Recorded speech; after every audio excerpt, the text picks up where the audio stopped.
Kids care emergency children hospital ఆరోగ్యమైన ప్రారంభం భరోసా NICU సంరక్షణలో ఖలీల్వాడి నిజామాబాద్. ఆహారం అనేది ఒకటి వేడి వేడి పదార్థాలు తీసుకోవడము.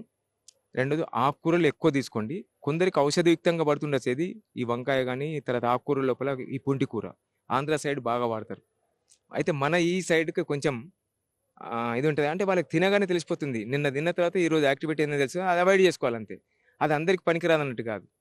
అదే ఆకుకూర లోపల ఒక చుక్క కూర నరాల బలహీనత ఉన్నవాళ్ళు వాళ్ళు చుక్క కూర తీసుకోవద్దు. నరాల బలహీనత అయితే చాలా ఎక్కువ పెడతది మళ్ళీ. బలహీనమైతే అంతే గదా! కాబట్టి చుక్క కూర బంద్ చేసేయండి. పాలకూర ఎక్కువ తీసుకోండి. తర్వాత ఈ ఏవైతే ఉంటాయో మనకు పేరు లేనట్టు తెలవనటువంటివి గూడా ఏ కూర అయినా సరే ఏం గాదు. గడ్డి గూడా 16 రకాలుగా మేలు చేస్తదంట. అర్థమైందా? కాబట్టి ఆకుకూరలు ఎక్కువ తీసుకోవడము. కాయగూరల లోపల మామూలుగా మీరు బీట్రూట్ అది ఇది కాన్స్టెంట్‌గా కనీసం వారంలో ఒక్కసారైనా తీసుకోండి. మునిగ ఆకు ఫ్రీగా దొరుకుతది కాబట్టి ఎవరు తీసుకోరు. మునిగే ఆకు గూడా ఎన్నో రకాలుగా ఇప్పుడు రెడీ టు యూజ్ వస్తున్నాయి. కనీసం 100% లేకున్నా అది వేయించి చేస్తుంటారు కాబట్టి కొద్దిగా తగ్గుతది దాని పవర్. అయినా సరే అసలే తీసుకోని దానికంటే మునిగాకు గూడా తీసుకోండి. మొదటి ముద్దలో తీసుకుంటే ఇంకా బెటరు. తర్వాత ఇప్పుడు ప్రస్తుతం మిరియాలు, సొంఠి ముఖ్యంగా సొంఠి. ఆ సొంఠి పౌడర్ ఏదైతే ఉందో ఆ సొంఠి, మిరియాలు ఇవన్నీ కలిసింది ఒకటి దొరుకుతది గదా! కాంబినేషన్‌తోని. లేదంటే కేవలం సొంఠి దాంట్లో సగం పరిమాణం మిరియాలు. ఈ దంచి పొడి చేసుకొని ఆవు నెయ్యి అనగానే మళ్ళీ జెర్సీది అనుకుంటారు. జెర్సీ బర్రెది గాని, జెర్సీ ఆవులది గాని, ఈ గేదెలది గాని పనికిరాదు. వాటిని కాదు తెల్లగుంటాయి అన్నంత మాత్రం ఆయుర్వేదంలో వాటిని పాలనలేదు. కేవలం దేశీ ఆవులు. చాలా రకాలు ఒక 30, 40 రకాల జాతులు మన దేశవాళీ ఆవులు. దాంతో తయారైనటువంటి నెయ్యి మాత్రము. ఆ నెయ్యి వేసుకొని మొదటి ముద్ద లోపల తినండి. అన్నంతో పాటుగా. అన్నం తింటారా? రొట్టె తింటారా? మీరేం తింటారు? ఆ మొదటి ముద్దతోని ఆ నెయ్యి లోపలికి పోవాలా. అప్పుడు లోపల గ్రీసింగ్ అవుతది. ఆయిల్ మంచిగా అంటే ఆయిల్ మంచిది కాదు. ఈ ఆయిల్ ఏం కాదు. అర్థమైందా? ఈ నెయ్యితోని ఇందులో ఫ్యాట్స్ ఎక్కువుండయి. మనకు నష్టం వాటిల్లేటువంటి ఫ్యాట్స్ ఉండయి. ఏది దేశవాళీ ఆవు పాల్లో గాని, ఆవు నెయ్యిలో గాని. ఇంకా వేడి చక్కగా వేయడానికి తప్పనిసరిగా రాత్రి పడుకునే ముందు, తర్వాత ఇంకా బాగా తీవ్రంగా వాళ్ళకి చలువ బాడి ఉన్నవాళ్ళు ఉదయం టిఫిన్‌తో చేస్తారు కదా! టిఫిన్‌తోనే పొరపాటున కూడా చేసుకోవద్దు. మొదలు టిఫిన్ చేస్తే, ఆ టిఫిన్ అవాయిడ్ చేసి పలహారం తీసుకోండి. ఎంబడే పాలు తాగొచ్చు. లేదా పాలు తాగిన తర్వాత మనకంతా కూడా టిఫిన్ ఉప్పుతూ ఉన్నది కాబట్టి ఉప్పుకు పాలకు విరుద్ధం ఆయుర్వేదం ప్రకారం ఆరోగ్యరీత్యా. కాబట్టి ఒక గంట గ్యాప్ ఉండాల. కానీ ఈ రోజుల్లో చూసినట్టయితే ఎక్కడ టిఫిన్ చేయగానే టీ, కాఫీ ఆఫర్ ఇస్తారు. ఆయుర్వేదం టీ పౌడర్స్ కూడా వచ్చినాయి. ఒకవేళ పాలు తాగబుద్ధి కాకపోతే పతంజలిలో ఉంది. పవర్ విటా అని, బైద్యనాథ్‌లో ఉంది. డాబర్‌లో అన్ని ఆయుర్వేదిక్ కంపెనీస్‌లో నాన్ నికోటిన్, నాన్ కెఫిన్ దొరుకుతున్నాయి. అవి తీసుకోండి. మంచిగా ఆరోగ్యం నష్టం అంటే పెరగకపోని నష్టం కాకుండా మొదలు కాపాడుకుందాం. అయితే ఈ విధంగా ఆవు పాలు ఉదయం, సాయంత్రం తీసుకున్నట్టయితే ఎయిర్ ఫాలింగ్ పోతుంది. శరీరం లోపల ఏదైతే చలువ ఉందో ఆ చలువను దూరం చేసేసి అంటే చలువ దూరం అయిద్దంటే వేడి పుడితే చలువ ఆటోమేటిక్‌గా దూరం అయితది. వెలుతురొస్తే చీకటి ఆటోమేటిక్‌గా దూరం అవుతది. అంటే ఈ సూత్రం ఇది. కాబట్టి గోధుమ రొట్టెలు, మిల్లెట్స్ మిల్లెట్స్ ఏందంటే అందరికి అనుకూలంగా అంటే ప్రొడక్షన్ లేదు కాబట్టి ఆ విధంగా మిల్లెట్స్ ఎవ్వి తీసుకున్నా ఏం కాదు. అన్నీ మంచియే గుర్తుంచుకోండి. ఎందుకంటే సహజంగా ఎలాంటి రసాయనాలు లేకుండా పెరుగుతాయి. అర్థమైందా? కాబట్టి మిల్లెట్స్ ఎక్కువ తీసుకోవడం అనుకూలం ఉన్న దగ్గర. మీరు ఒకటే టెస్ట్‌లకి, మెడిసిన్స్‌కి పెట్టే బదులుగా ఈ ఫుడ్‌కి పెట్టండి అంతే. చూడకండి మీరు. ఇంత కాస్ట్‌లీ అదని చూడకండి. అది ఒక దివ్యమైనటువంటి ఔషధంగా భావించి తీసుకోండి. అప్పుడు మీకు ఖాళీ ఒక 1 ½ మంత్ లోపల దీని రిజల్ట్ తెలుస్తుంది. ముఖ్యంగా చెప్పేదేంటంటే ఈ సలహా అల్యూమినియం పాత్రలు ఏమైనా ఉంటే మీరు కంప్లీట్‌గా బయట పడేసేయండి. మన శక్తిహీనం కావడానికి ఏదైతే ఉన్నాయో అవి దాంట్లో కలుస్తది. వేడి చేసిన కొద్దీ పదార్థంలో కలుస్తది. అది పనికిరాదు మనకి. అల్యూమినియం పనికిరాదు. ఇనుము పనికొస్తది ఐరన్. ఏదైనా ఉంటే ఇనుప కడాయిలో చేసి స్టీల్ దానిలో గుమ్మరించుకోండి. అర్థమైందా? ఎందుకు స్టీల్ వద్దంటారంటే పతలా ఉంటది కాబట్టి తొందరగా మాడుతది.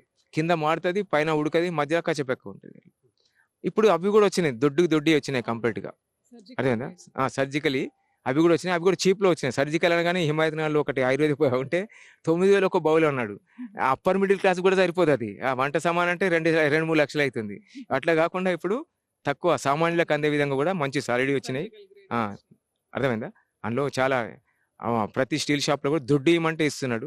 మీరు ఏది ఉన్నా లేకున్నా సరే కనీసం అవన్నీ చేసే బదులుగా స్టీల్ దానిలో గుమ్మరించండి. ఇనుప దానిలో వాడండి. ఎందుకంటే ఇనుపది చల్లగైన కొద్దీ చిలిమెక్కువ వస్తది కాబట్టి. వండిన పదార్థం తొందరగా గుమ్మరించేసుకొని తర్వాత ఈ ఎట్టి పరిస్థితిలో వెతికినా సరే ఉండకూడదు. అవి ఫ్యాక్టరీస్‌కి తర్వాత కొన్నిటికి అవి అవసరం. కానీ మనం తిండికి వాడుతున్నాం. వాడు అన్నీ అలవాటు చేసిపోయిండు అంతే, వీడు నాశనం కావాలి అంతే అని. అర్థమైందా?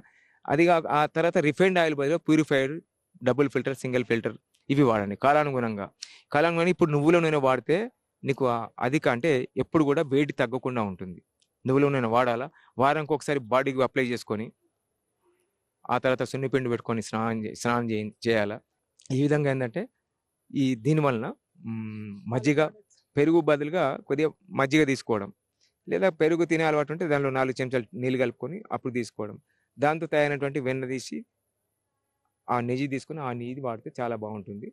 అర్థమైందా? తర్వాత ఈ పప్పుల లోపల కూడా అన్ని పప్పులు వాడచ్చు. ఎవరికైతే శనగపప్పు కొద్దిగా మన కందిపప్పు వాడకపోవడం బెటరు, అంటే ఎక్కువ. పెసరపప్పు ఏమో అన్ని కాలాల పనికొస్తుంది. తర్వాత శనగపప్పు ఎవరికైతే కఫ సంబంధ వ్యాధులు ఉన్నాయో వాళ్ళకి పనికొస్తుంది. అలాగే సింపుల్ మెథడ్ చెప్తాను. కడాయిలో, ఇనుప కడాయి కానీ పేనం కానీ ఇనుపది, దానిలో కొన్ని దేశీ శనగలు వేయండి. వేస్తే బుగ్గలు బుగ్గలు అవుతాయి.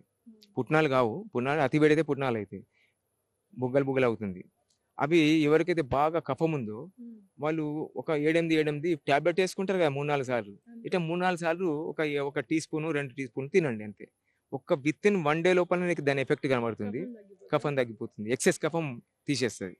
ఇక బాగా ఆల్రెడీ కఫం ఉన్న వాళ్ళకి ఉల్లిగడ్డ తినకూడదు అసలు. ఎట్లా? ఉడికించి కానీ వేయించి కానీ తినొద్దు, పచ్చిది తినండి. పచ్చిది తింటే ఆ ఎక్సెస్ ఏదైతే తయారైందో అది తీసేస్తుంది. అది తర్వాత తెలిసిన వాళ్ళు చెప్పింది కూడా అది వాస్తవం అని వాళ్ళు పరిశీలించి చేసిండ్రు. వేడుకుంది తింటే కఫం తయారు చేస్తుందట, వేయించినా ఉడికించినా అని. కాబట్టి మనకు కఫం తయారు అవసరం లేదు, ఇప్పుడు ఉన్నది తీసేయాలి. ఇప్పుడు ఈ ఏరియా అంతా కూడా కఫం సంబంధ వ్యాధులు ఎక్కువ ఉన్నాయి, ఇంకా చలికాలంలో ఎక్కువ ఉంటుంది. కాబట్టి ఈ విధంగా ఏంటంటే ఆ పచ్చి ఉల్లిగడ్డ కనీసం అంచుకు పెట్టుకోవడం, చిన్న ముక్కలు చేసేసి పెట్టుకున్నట్టే. అది దాన్ని కట్ చేసినట్టయితే ఒక రకంగా ఉంటుంది, రౌండ్గా వేస్తే ఒక రకంగా ఉంటుంది, పలగొడితే ఒక రకంగా ఉంటుంది. పలగొడితే ఏమవుతుందంటే సన్నం పేపర్ లాగా ఉంటుంది కదా, ఆ ప్లాస్టిక్, సన్నం ప్లాస్టిక్ లాగా 2 ఉల్లిగడ్డల పొరల మధ్యలో ఉంటుంది చూడండి. ఆ కదిలికైనప్పుడు మనకు అనర్థం చేసేటువంటిది అది ఆవిరైపోతుంది, అది మధురంగా తయారవుతుంది పగలగొడితే. ఇటు అటు కట్ చేసి పగలగొట్టాలి. పాతకాలంలో తినే ముందు పట్టుకొని టప్మని పగలగొట్టి తినేవాళ్ళు. అదంతా ఎగిరిపోతుంది, మనకు కనపడదు, ఎక్విప్మెంట్స్ కూడా కనపడదు. అది ఇక సృష్టి ధర్మాన్ని అది పాటిస్తుంది, మనం కొట్టడం అంతే. ఇట్లా ఒక్కొక్క రకంగా ఉంటాయి. మనకు టేస్ట్ కావాలి కాబట్టి కనీసం రౌండ్గా కోసుకున్నట్టయితే కూడా వెళ్ళిపోతుంది. ఆ తర్వాత తినొచ్చు, అది మంచిగా టేస్ట్గా ఉంటుంది. ఉడికించి వేయించిన దానికంటే టేస్ట్గా ఉంటుంది. ఈ యొక్క సూత్రం పాటించండి.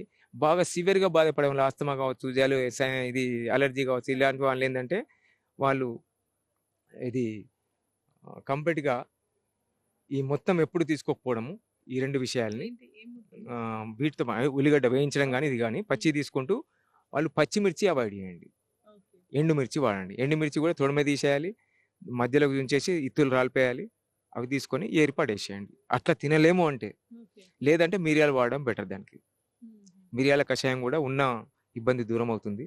ఇట్లా చాలా ఉన్నాయి కాబట్టి సబ్జెక్ట్ ప్రకారం అంటే నాకు తెలిసింది కొన్ని చెప్పినాను. మీకు ఏది బాగుంటుందో దాన్ని పాటించండి, ఏది బాగాలేదో అక్కడ వదిలేసేయండి బస్. నిజంగా చాలా చాలా ఉపయోగకరంగా ఉన్నాయి గురూజీ. Thank you.